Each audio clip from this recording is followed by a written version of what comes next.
നിലവാരമൊക്കെ യുദ്ധമൊക്കെ തുടങ്ങിയിട്ട് ആകെ അലങ്കോലായിട്ട് ഇരിക്കുന്നല്ലേ?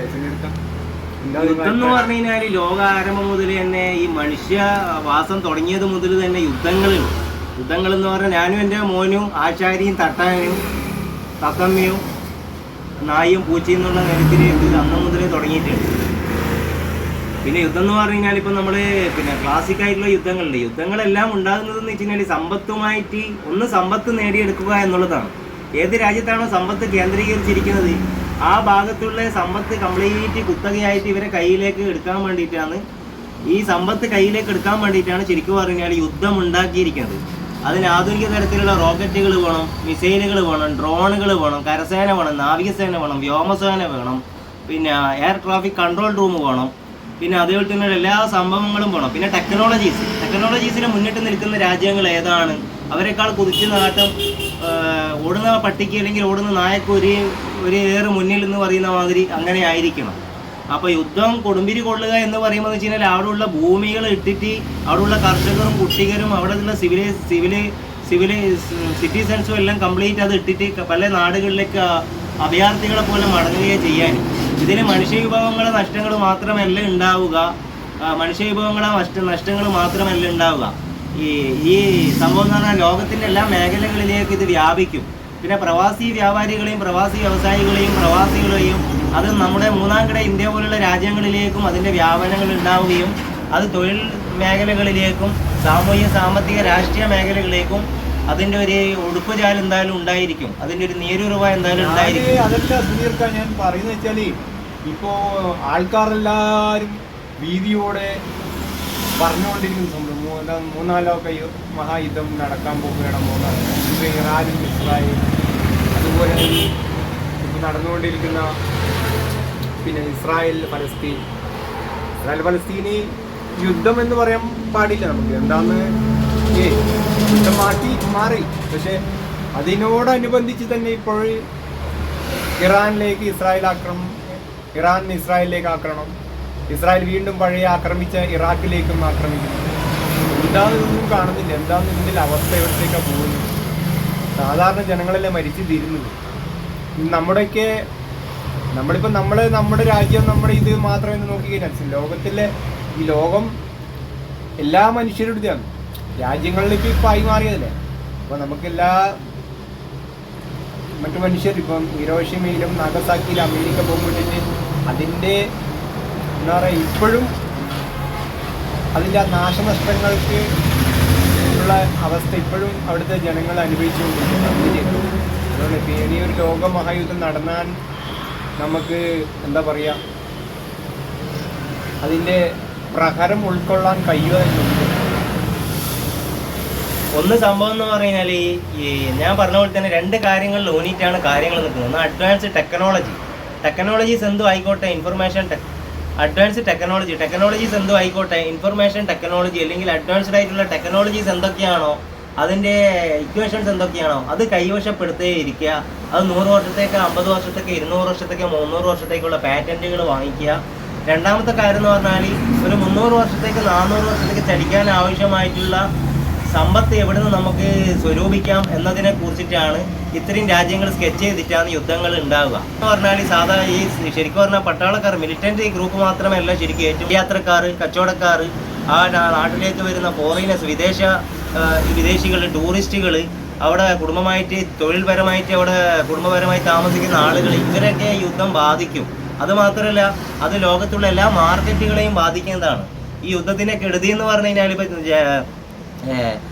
നാഗസാക്കിയിലും ഹിരോഷിമയിലും 1945-50 ഇടയിൽ പിന്നെ അണുബോംബ് ഇട്ടിട്ടുണ്ട്. അണുബോംബ് എന്ന് പറഞ്ഞു കഴിഞ്ഞാൽ ശരിക്കും പറഞ്ഞു കഴിഞ്ഞാൽ നമ്മൾ ഐൻസ്റ്റീൻ കണ്ടുപിടിച്ചവരും ഈ സീക്രട്ട് MC² ഐൻസ്റ്റീൻ കണ്ടുപിടിച്ചവരും ഐൻസ്റ്റീൻ പറഞ്ഞിട്ടുണ്ട് ഇത് പ്രകൃതിക്കും മനുഷ്യനും മൃഗങ്ങൾക്കും ഇതിനും പിന്നെ അതേപോലെ തന്നെ ദൈവത്തിനും ഇതും പ്രകാരം നിങ്ങളിത് ഒരിക്കലും യാതൊരു കാരണവശാലും ഇത് ലോകത്തിൻ്റെ മേലെ ഇടാൻ വേണ്ടി പാടില്ല. ഈ അണുബോംബ് ഇട്ടതോട് കൂടിയിട്ട് എന്ന് പറഞ്ഞാൽ 5 ലക്ഷം മുതൽ 8 ലക്ഷം വരെയുള്ള ആളുകളെ മേലെയാണ് ഇതിൻ്റെ കെടുതി അനുഭവിച്ചത്. ഇപ്പോൾ നമ്മൾ തൊട്ട് നാടുകളിലായിട്ടുള്ള കാസർഗോഡ് സംഭവം എന്ന് പറഞ്ഞു കഴിഞ്ഞാൽ എൻഡോസൾഫാൻ തെളിക്കുന്നതുമായിട്ട് ബന്ധപ്പെട്ടിട്ട് ഹെലികോപ്റ്ററിൽ കൊണ്ടുവന്നിട്ട് അതായത് ഇപ്പോൾ നമ്മുടെ ഹെലികോപ്റ്റർ സംവിധാനങ്ങൾ ഉപയോഗിച്ചിട്ട് എൻഡോസൾഫാൻ ഇവിടത്തേക്ക് വരുന്നുണ്ട്. എൻഡോസൾഫാൻ വന്നിട്ട് സംഭവം എന്ന് പറഞ്ഞു കഴിഞ്ഞാൽ ഈ എൻഡോസൾഫാൻ നമ്മളെ തോട്ടത്തിലേക്കാണ് ഇട്ടുകളിന്. അതായത് നമ്മളെ കീടനാശിനികൾ വളങ്ങളിലേക്ക് ഇത് തെളിക്കാൻ പറ്റും. നമുക്ക് കൂടുതൽ ഈ പ്രതിരോധ ശേഷി കിട്ടും, മണ്ണിന് നല്ലൊരു പിന്നെ കായബലം കിട്ടും എന്നുള്ള രീതിയിലാണ് നമ്മുടെ മണ്ണുകൾക്ക് ഇതിൻ്റെ അല്ലെങ്കിൽ ചെടികൾക്ക് അല്ലെങ്കിൽ തേയിലത്തോട്ടത്തിലൊക്കെ ഇട്ട് കഴിഞ്ഞിരുന്നു പറഞ്ഞാൽ അവിടെയുള്ള തൊഴിലാളികളിൽ പല ആൾക്കാരും നമ്മളെ ഈ പെയിൻ്റ് അടിക്കുന്ന മറ്റേ സമ്മും പോളീഷും മറ്റേ അതേപോലെ തന്നെ ഇതെല്ലാം ഇട്ടിട്ട് കൈവറ ഇതെല്ലാം ഇട്ടിട്ട് കഴുകുന്ന ഇവർ കൈവറ പോലും ഇടാണ്ടാന്ന് അതൊക്കെ കഴുകാൻ തുടങ്ങി. നമ്മൾ ഈ കൈനെ കൊണ്ടാണ് ശരിക്കും പറഞ്ഞു കഴിഞ്ഞാൽ ഈ തൊഴിലാളികൾ ശരിക്കും പറഞ്ഞു കഴിഞ്ഞാൽ എൻഡോസൾഫാൻ്റെ പൗഡർ ഇട്ടിട്ട് ഇങ്ങനെ കളക്കിന്. അവസാനം എന്ന് പറഞ്ഞു കഴിഞ്ഞാൽ ഈ ജപ്പാനിലോ ഹിരോഷിമയിലോ സംഭവിച്ച മാതിരി വളരെ ഖേദകരമായിട്ടാണ് നമ്മൾ ചിരിച്ചിട്ടോ പരിഹസിച്ചിട്ടോ പറയുന്നതല്ല. ആ മനുഷ്യ മക്കൾക്ക് സംഭവിച്ചതെന്ന് പറഞ്ഞു കഴിഞ്ഞാൽ മാരാ രോഗങ്ങളും അവരെ തല വലുതായിട്ടും കാല് വലുതായിട്ടും കൈ വലുതായിട്ടും മറ്റേതെല്ലായിട്ട് അങ്ങനെയാണ് അവർ വന്നത്. ഇതിൻ്റെ എല്ലാം പാപങ്ങൾ നമുക്കും കൂടി ഏൽക്കേണ്ടി വരും. കാരണം എന്ന് പറഞ്ഞാൽ യുദ്ധങ്ങൾ ഉണ്ടാകുകയോ അല്ലെങ്കിൽ സംഘടനകളുണ്ടായ സംഘർഷങ്ങൾ ഉണ്ടാകുമ്പോൾ ഒരു വിഭാഗം മറ്റൊരു വിഭാഗം തടഞ്ഞിട്ടില്ലെങ്കിൽ ദൈവ കോപം ഇറങ്ങും, മറ്റേതിറങ്ങും, ഇതാക്കും. അപ്പോൾ ആൾക്കാർക്ക് ഞങ്ങളെ കയ്യിൽ കുറേ സമ്പത്തിൽ ഞങ്ങൾക്കൊന്നും സംഭവിക്കൂല, അങ്ങനെയാണെന്ന് ഇങ്ങനെയാണെന്നെല്ലാം പറഞ്ഞിട്ട് അങ്ങനെ കുറേ സ്ഥലത്ത് ഭൂകമ്പം വന്നിട്ടുണ്ട്, ഇടുത്തി വന്നിട്ടുണ്ട്.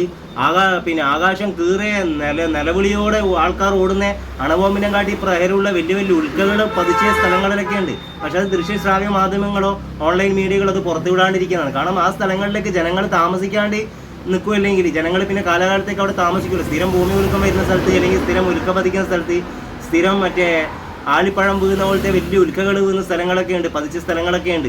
അതൊക്കെ കുറേ ഇടത്തേക്ക് കിട്ടിയിട്ടുണ്ട്. പക്ഷെ അതൊന്നും പത്രവാർത്തകളിലോ PTIയോ റോയിട്ടേഴ്സോ മാധ്യമങ്ങളോ ഓൺലൈനോ ചാനലുകളോ ദൃശ്യശ്രാവ്യ മാധ്യമങ്ങളോ ഒരിക്കലും പുറത്തുവിടത്തില്ല. അതെല്ലാം സംഭവം എന്ന് പറഞ്ഞാൽ ചെറിയ ഷോർട്സ് ആയിട്ടോ അല്ലെങ്കിൽ ഒരേ കാർട്ടൂണായിട്ടോ അല്ലെങ്കിൽ വേറെ എന്തെങ്കിലും കാര്യങ്ങളായിട്ട് അവതരങ്ങ് മുക്കിക്കളയെ ചെയ്യാൻ ശരിക്കും പറഞ്ഞാൽ അവർ ഈ സംഭവം എന്ന് പറഞ്ഞു കഴിഞ്ഞാൽ അതേപോലെ തന്നെയാണ് ശരിക്കും പറഞ്ഞു കഴിഞ്ഞാൽ ഇന്തോനേഷ്യയിൽ എന്ന് പറഞ്ഞു കഴിഞ്ഞാൽ സുനാമി വന്നെന്ന് പറഞ്ഞു കഴിഞ്ഞാൽ എല്ലാ ആൾക്കാരെയും കോരിക്കൊണ്ട് പോയി. അപ്പം നമ്മളെ വിൽമ കത്രീന എന്ന് പറഞ്ഞിട്ടുള്ള കൊടുങ്കാറ്റുകൾ വന്നു. കാരണം എന്ന് പറഞ്ഞാൽ ദൈവകോപം എന്ന് പറഞ്ഞു കഴിഞ്ഞാൽ ഭൂപകോളം എന്ന് പറഞ്ഞു കഴിഞ്ഞാൽ ഒരു ആകാശ തൊട്ടിൽ പോലെ അല്ലെങ്കിൽ ടോറോ പോലെ അല്ലെങ്കിൽ വലിയ ഫ്ലൈറ്റ് കപ്പൽ അല്ലെങ്കിൽ വലിയ വലിയ റോക്കറ്റുകൾ പോർ വിമാനങ്ങൾ ഡ്രോണുകൾ ഇതൊക്കെ നമ്മളൊരു ഏരിയ മുതൽ ഒരു ഏരിയ വരെ സ്കെച്ച് ചെയ്തിട്ട് അളക്കുന്നതാണ്. പക്ഷേ ഇതിൻ്റെ എയർ ട്രാഫിക്കോ മറ്റ് സംവിധാനങ്ങളോ അമിതമായ കാറ്റുകളോ വെളിച്ചമോ അല്ലെങ്കിൽ കൂരാക്കൂരിലോ വന്നു കഴിഞ്ഞാൽ ഇത് നേരെ തിരിച്ചു വന്നിട്ട് റബ്ബർ പന്ത് എറിയുന്ന മാതിരി നേരെ അളക്കിയ ആൾക്കാർക്ക് തന്നെ തിരിച്ചു വന്നിട്ട് പൊട്ടിത്തെറിക്കുകയും ചെയ്യും. ഇങ്ങനെയുള്ള ടെക്നോളജികൾക്ക് ചില തകരാറുകളുണ്ട്. എല്ലാ ടെക്നോളജികളും നമുക്ക് ശരിക്കും പറഞ്ഞു കഴിഞ്ഞാൽ കൃത്യമായിട്ടുള്ള റൈറ്റ് ഇൻഫർമേഷൻ തരില്ല, ഫേക്ക് ഇൻഫർമേഷൻ തരുന്ന ടെക്നോളജികളുമുണ്ട്. കാരണം യന്ത്രത്താൽ നിർമ്മിതമായ എല്ലാ സാധനങ്ങൾക്കും തെറ്റുകൾ സംഭവിക്കാം, മനുഷ്യനിർമ്മിതമായ കാര്യങ്ങളാണ്. കാരണം എന്ന് വെച്ച് കഴിഞ്ഞാൽ നമ്മളതിൽ ആ ഒരു ഡിവൈസിൽ ശരിക്കും പറഞ്ഞു കഴിഞ്ഞാൽ സോഫ്റ്റ്വെയർ ആഡ് ചെയ്ത് വെക്കുന്നതാണ്. സോഫ്റ്റ്വെയർ പ്രോഗ്രാമാണ്, സോഫ്റ്റ്വെയറിനനുസരിച്ചിട്ട് പ്രവർത്തിക്കുന്ന പ്രോഗ്രാമാണ്. അവർക്ക് തലച്ചോറിൽ ചിന്തിക്കാനുള്ള മനുഷ്യന് ഈശ്വരൻ കൊടുത്തിരിക്കുന്ന മാതിരിയുള്ള ബുദ്ധിപൂർവ്വം ചിന്തിക്കേണ്ട കാര്യങ്ങളൊന്നും അവർക്കില്ല. കാരണം എന്ന് പറഞ്ഞാൽ ഈ മനുഷ്യ യുദ്ധങ്ങളെന്ന് പറഞ്ഞു കഴിഞ്ഞാൽ ശരിക്കും പറഞ്ഞാൽ ഇവർ തമ്മിലുള്ള ഒരു ജഗട എന്ന് പറഞ്ഞാൽ നമ്മളെ കിലിക്കൻ സിനിമയിൽ ജഗതിനെ പിടിച്ചിരിക്കുന്നത് തൂമേരെ ദുഷ്മനെ അപ്പം ജഗതിനെ പിടിച്ചിട്ട് ഇങ്ങനെ ജഗതിനാക്കുമ്പോൾ നീയും ജോജിയും ദുഷ്മൻ അതേപോലെ ശരിക്കും പറഞ്ഞു കഴിഞ്ഞാൽ ഇവർ തമ്മിൽ ഭയങ്കര പേടിയാണ്. അപ്പുറം ഇപ്പുറം ഇവരെ ആളില്ലാത്ത സമയത്ത് കൊണ്ടുപോയിട്ട് അവിടെ മിസൈൽ പതിക്കും. ജനക്കൂട്ടങ്ങൾ തിമ്മി താമസിക്കുന്ന ഉറപ്പിലോ കൂരെടുത്തോ പോയിട്ടാണ് വെടി പൊട്ടിക്കാൻ. അതേപോലെ തന്നെ ഇവരും ചെയ്യാൻ അങ്ങനെ തന്നെയാണ്. അവർ കടന്നുറങ്ങുന്ന സമയത്തോ റെസ്റ്റ് ചെയ്യുന്ന സമയത്തോ ആളില്ലാത്ത സ്ഥലത്തോ കൊണ്ടുപോയിട്ടാണ് ഇത് പതിക്കാൻ. ഇത് സംഭവം എന്ന് പറഞ്ഞാൽ നമ്മളെ വേസ്റ്റുകളെല്ലാം കൊണ്ടുവന്നിട്ട് ഇടുന്ന മാതിരി അങ്ങോട്ട് ഇട ചെയ്യാൻ.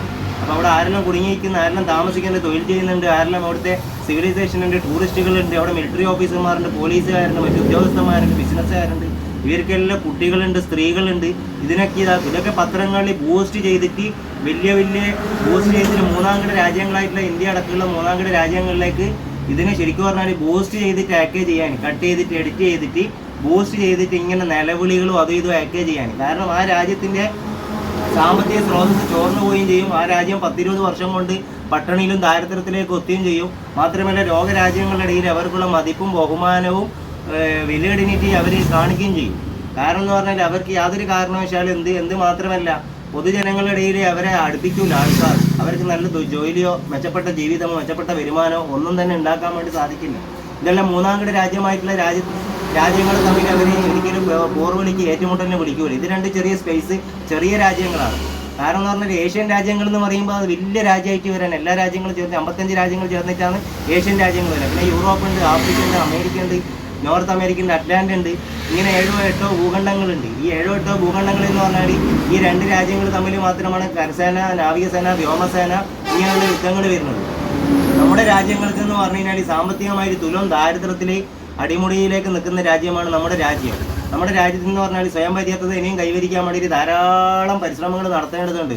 ഒരുപാട് യുവാക്കളുണ്ട്, മനുഷ്യവിഭവ ശേഷിയുണ്ട്, ഒരുപാട് ബുദ്ധിയുള്ള ആൾക്കാരുണ്ട്, മറ്റുള്ള കാര്യങ്ങൾ. കാരണം എന്ന് പറഞ്ഞു കഴിഞ്ഞാൽ ഒരു യുദ്ധങ്ങളും ആരും എവിടെ എത്തിക്കത്തില്ല. കാരണം എന്ന് പറഞ്ഞാൽ യുദ്ധം എന്ന് പറഞ്ഞാൽ സ്ത്രീകൾ, കുട്ടികൾ, പ്രായമുള്ള ആൾക്കാർ, ജോലി ചെയ്യുന്ന ആളുകൾ, കുഞ്ഞുങ്ങൾ, രോഗികൾ, വൃദ്ധർ, ഗർഭിണികൾ, വഴിയാത്രക്കാർ, ജോലി ചെയ്ത് ജീവിക്കുന്ന, അധ്വാനം ജീവിക്കുന്ന ആൾക്കാർ, ഇവരൊന്നും ഒന്നും ചെയ്യാൻ പാടില്ല. യുദ്ധം ഉണ്ടെങ്കിൽ തന്നെ ഇവർ റോക്കറ്റ് അളക്കലോ, മിസൈൽ അളക്കലോ, അല്ലെങ്കിൽ ഡ്രോണുകൾ അയക്കലോ, അല്ലെങ്കിൽ സംഭവം എന്ന് പറഞ്ഞാൽ കരസേന, നാവികസേന, വ്യോമസേന താവളങ്ങൾ ആക്രമിക്കുകയോ അവിടെയുള്ള ആൾക്കാരെ ഉപദ്രവിക്കുകയോ അല്ല ചെയ്യേണ്ടത്. ഇവർ യുദ്ധങ്ങൾ ഉണ്ടെങ്കിൽ ഒരു ശത്രുവിൻ്റെ കൈമേലുള്ള അതേ സാധനം എതിർപക്ഷക്കാരൻ്റെ കയ്യിലുണ്ടാണ്. രണ്ട് പക്ഷങ്ങൾ ഏറ്റുമുട്ടുമ്പോൾ തുല്യമായിട്ടുള്ള ആയുധങ്ങളും തുല്യമായിട്ടുള്ള സാമ്പത്തിക ശേഷിയും തുല്യമായിട്ടുള്ള ആൾബലങ്ങളും ഉണ്ടെങ്കിൽ മുഖാമുഖം നിന്നിട്ട് ചെയ്യുന്നതിനാണ് യുദ്ധം എന്ന് പറയുന്നത്. മറ്റുള്ളത് ശാണ്ടാളത്തരമാണ്. നമ്മൾ ശരിക്കും പറഞ്ഞാൽ മഹാഭാരത യുദ്ധം നടത്തുമെന്ന് വെച്ച് കഴിഞ്ഞാൽ ശരിക്കും പറഞ്ഞാൽ ഭീഷ്മ ദ്രോണർ ഉപയോഗിച്ചിരിക്കുന്ന ഒരു വിദ്യ മഹാഭാരതത്തിന് വെച്ച് കഴിഞ്ഞാൽ ശിഖണ്ഡീനെ മുമ്പിൽ നിർത്തിയിട്ടാണ് യുദ്ധം ചെയ്തത്. ശിഖണ്ഡി എന്ന് പറഞ്ഞാൽ ആണുമല്ല പെണ്ണുമല്ല. ആണിനോടും ഏറ്റുമുട്ടാൻ പറ്റില്ല, പെണ്ണിനോടും ഏറ്റുമുട്ടാൻ പറ്റില്ല. ആണും പെണ്ണും കെട്ട് രണ്ട് തരത്തിലുള്ള ഈ ശിഖണ്ഡീനെ വെച്ചിട്ടാണ് ഏറ്റുമുട്ടുന്നത്. ഇങ്ങനെയുള്ള പ്രശ്നങ്ങളായിട്ട് മാത്രമേ തോന്നൂ. അല്ലാണ്ട് യുദ്ധം വരുമ്പോൾ വെച്ച് കഴിഞ്ഞാൽ ഓടാൻ പാടില്ല. പണ്ട് കുവൈറ്റിൽ യുദ്ധങ്ങളുണ്ടായിരുന്നു. കുവൈറ്റും ഇറാഖും തമ്മിൽ യുദ്ധം എന്ന് പറഞ്ഞു കഴിഞ്ഞാൽ അപ്പോൾ യുദ്ധങ്ങൾ എന്ന് പറഞ്ഞു കഴിഞ്ഞാൽ അങ്ങനെയുണ്ട്. പിന്നെ ഈ രാജ്യത്തിൻ്റെ പ്രോഡക്റ്റുകൾ ആരെന്ന് വെച്ച് കഴിഞ്ഞാൽ എല്ലാ രാജ്യക്കാരെന്ന് വെച്ച് കഴിഞ്ഞാൽ ബഹിഷ്കരിക്കുമ്പോൾ സാമ്പത്തികമായിട്ടുള്ള ഇടിവുകൾ വരും. അതോട് കൂടിയിട്ടെന്ന് വെച്ച് കഴിഞ്ഞാൽ മാർക്കറ്റിൽ ഭയങ്കര എന്ന് വെച്ച് കഴിഞ്ഞാൽ കള്ളനോട്ടടിയും നാണയപ്പെരുപ്പങ്ങളും പിന്നെ മൂല്യത്തകർച്ചയും ഒക്കെ വരും. ഇങ്ങനെയുള്ള കുറേ കാരണങ്ങളുണ്ട്. പിന്നെ പട്ടിണി വരും, രോഗം വരും, ക്ഷാമങ്ങൾ വരും. ഇതൊക്കെയെന്ന് പറഞ്ഞു കഴിഞ്ഞാൽ ധാരാളം പ്രശ്നങ്ങൾ ഉണ്ടാക്കി വെക്കും. ഇപ്പോൾ ഇറാഖും കുവൈറ്റും തമ്മിലുള്ള യുദ്ധങ്ങൾ ഉണ്ടായിന്.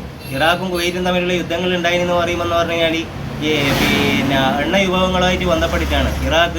ഇറാഖിൽ ഈ സംഭവം എന്ന് പറഞ്ഞാൽ സദ്ദാം ഹുസൈനും ചില്ലറ കുർദുകളെ വെടിവെച്ച് കൊന്നെന്ന് പറയുന്ന കേട്ടിന്.